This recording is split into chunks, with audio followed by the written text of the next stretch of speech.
Assalamualaikum warahmatullahi wabarakatuh. Perkenalkan, saya Dr. Muhammad Siddiq Dwi Surya.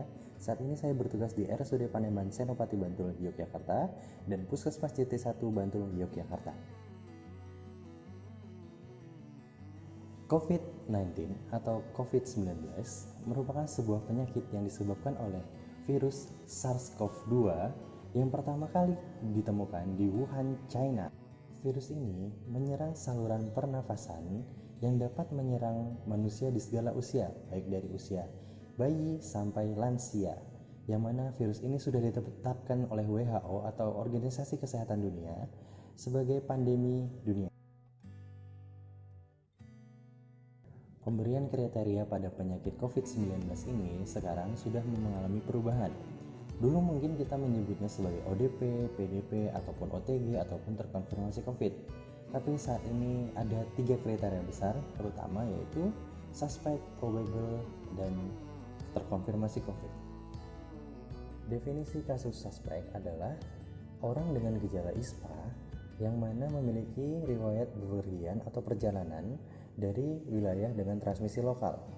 Kemudian yang kedua, orang dengan gejala ISPA yang memiliki riwayat kontak dengan orang terkonfirmasi COVID. Yang ketiga yaitu orang dengan ISPA berat atau pneumonia berat tanpa diketahui penyebabnya.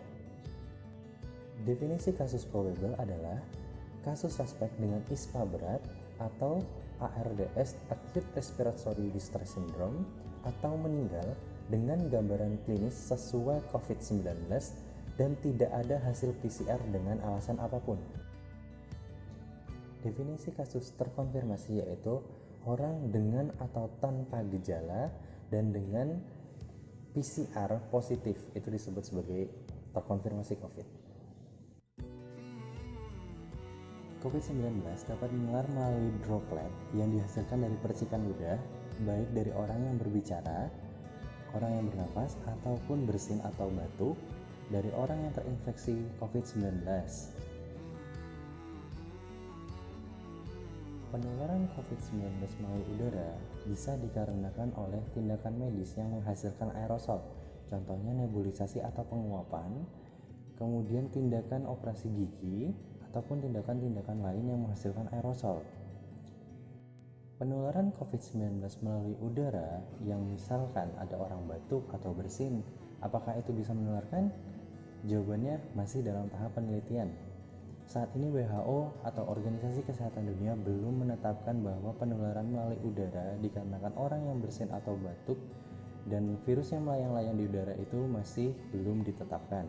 Tapi upaya pencegahan sebelum terjadinya atau terbuktinya hal tersebut adalah hal yang baik, dikarenakan apabila ternyata terjadi atau didapatkan bukti bahwa penularan melalui udara itu nyata atau ada atau benar adanya, maka kita sudah melakukan pencegahan terlebih dahulu. Pencegahan dari penularan COVID-19 ini sebenarnya cukup mudah. Yang pertama, kita harus memakai masker. Pemakaian masker ini adalah hal yang sangat penting karena sekali lagi COVID-19 itu adalah penyakit yang menyerang saluran pernapasan. Yang kedua, yaitu dengan cara perilaku hidup bersih dan sehat, terutama mencuci tangan dengan sabun selama 60 detik atau dengan hand sanitizer yang mengandung desinfektan untuk membunuh kuman-kuman yang ada di tangan. Hindari menyentuh barang atau menyentuh orang lain sebelum mencuci tangan ataupun setelah menyentuh orang lain juga harus mencuci tangan. Yang ketiga yaitu dengan physical distancing atau menjaga jarak 1-2 meter, yang mana yang paling baik adalah 2 meter minimal dengan orang lain ketika berbicara ataupun berkomunikasi. Kenapa demikian? Karena apabila orang tersebut terinfeksi kemudian batuk atau berbicara dengan kita, droplet yang jatuh itu sekitar 1-2 meter sehingga bisa menjadi upaya pencegahan daripada tertular COVID-19. Yang keempat, hindari bepergian keluar rumah yang tidak perlu.